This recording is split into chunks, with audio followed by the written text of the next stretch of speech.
single, don't let it define you, and that's part of what the healing is about.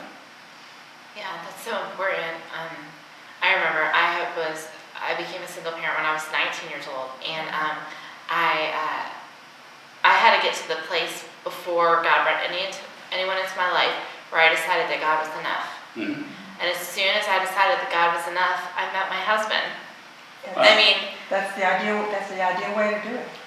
but there were some things that I had to go through. I mean, I don't, like you said, that God put it in a certain order, and it's not until you go out of that order that you realize that there was a reason why He put it in that order. And so I had to deal with all of that and the reasons that as a 19-year-old I ended up pregnant. I mean, if you're ending up pregnant as a 19-year-old, there's issues going on. There's spiritual issues that you have to deal with. And so, but one thing I decided was, and I see a lot more, people who are young and having babies, and I'm glad that I'm seeing them taking this responsibility more seriously and refusing to be. I wish that would never happen, but in the event that it does, they're saying, I'm not going to be a statistic anymore. I'm going to be a good mom. I'm not going to just end up being one of the ones that are stereotyped. And that's what I decided. And I'm like, I'm committed to this. I'm going to be around all the old parents. I had all of my friends were at least 20 years older than me. I read every book that I could. I went to every parenting conference that I could. I did everything I could because I was determined to be good at this. And obviously at 19 years old, I was not equipped naturally with what I needed, and so I worked my butt off. I did, and it sounds like this is what you're helping real people. You're facilitating this process. Yeah. And you can go find out. There are good materials and resources out there now to find out just how to navigate this. Mm-hmm. But again, you need to be with people and around people who will get you to take it easy. Do the healing part. One of them is knowledge and skill refinement, if you will. The healing, though, and God wired us to mate for life. And when we have been mated and that breaks up, we've still got emotional fragments of that person stuck to us. Some friends of ours call those baggage bombs. And they go off in new relationships, or they go off daily when things go wrong, and it sounds something like, oh man, why am I doing this again? I'll never get that right, that kind of thing.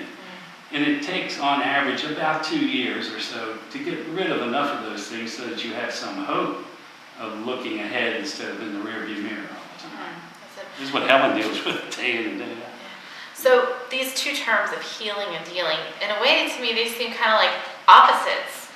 Like, I mean, they don't really, in a way, they kind of seem like oxymorons in a way. Like, how can you heal and deal with something? If you're healing from it, I mean, if you're dealing with it, are you healing from it, or what's the difference between them? It's a both and. Mm-hmm. Obviously, we know that there are hurts involved. We know that there are unfulfilled expectations and disappointments. So we know that part. And the reality is, though, I've got to get up tomorrow morning and get my kids ready for school and get them to school, and then I have to go to work. So the dealing part of it is, while you're doing this healing, you're living life. And that's one of the luxuries you don't have, is going off to a monastery, because you've got these kids that you need to deal with. So that's kind of the way I see it. It goes together, and as you heal, the day-to-day dealing becomes easier. You don't get so frustrated, and you don't get so overwhelmed, and you figure out some good outlets, and you connect up with other people who are in similar circumstances. When I became a single mom, I knew 0 single people. 0. And for walking through that, my married friends were great for parenting things, but as far as single parenting, I needed to hook in with other people that understood that.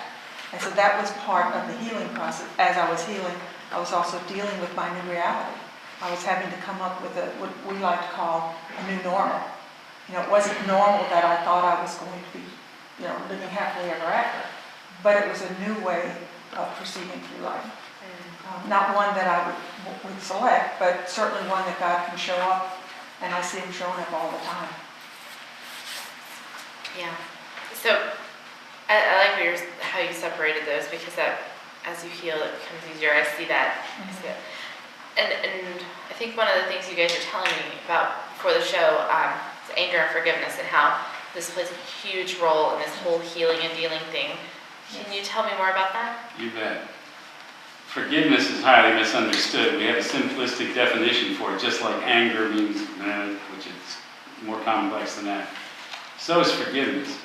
And what's amazing is some of the most popular therapy modalities in the secular counseling community now are, get it, forgiveness therapy. Can you imagine that?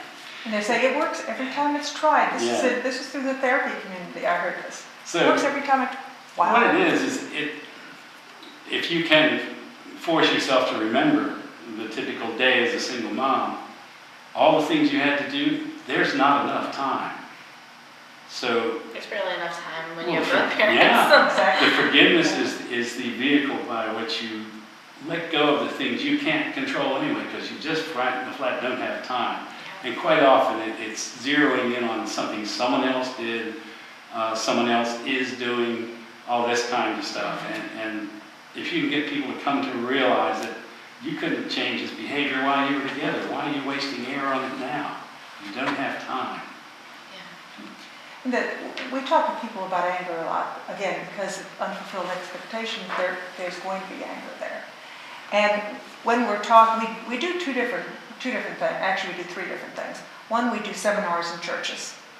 And we also do classes for the family court, for people who are going through custody and visitation litigation, separation, divorce, single parenting, and they're ordered into the class. So clearly, that is a secular context.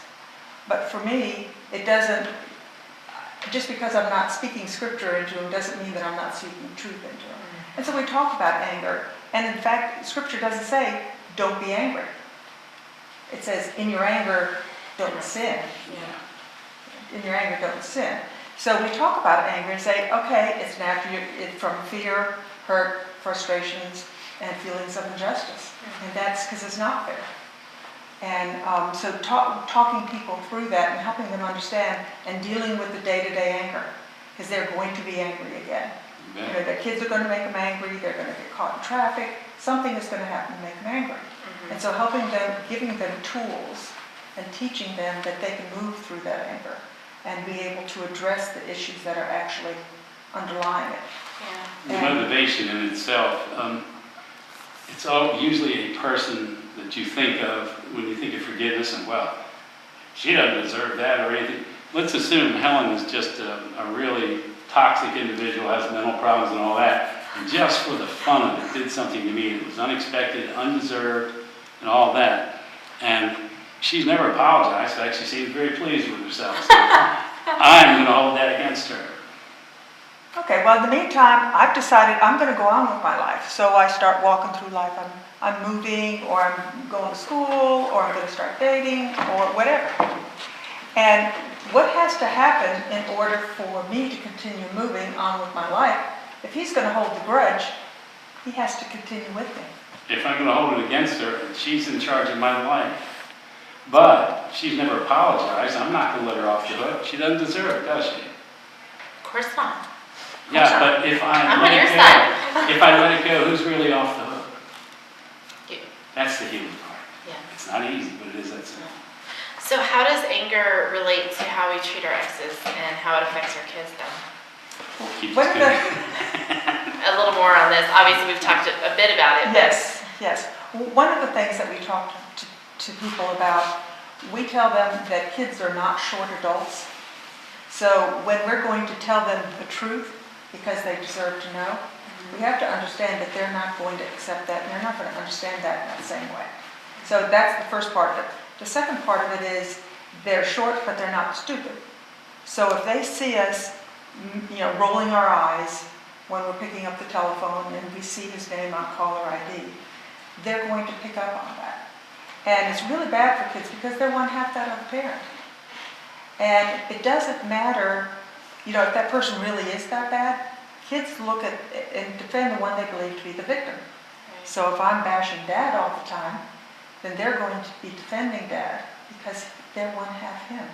Yeah. So, sometimes what we do is we approach people with, yes, you're angry, yes, he is this awful person. Let's focus on your children. Can you put your love for your children above your hate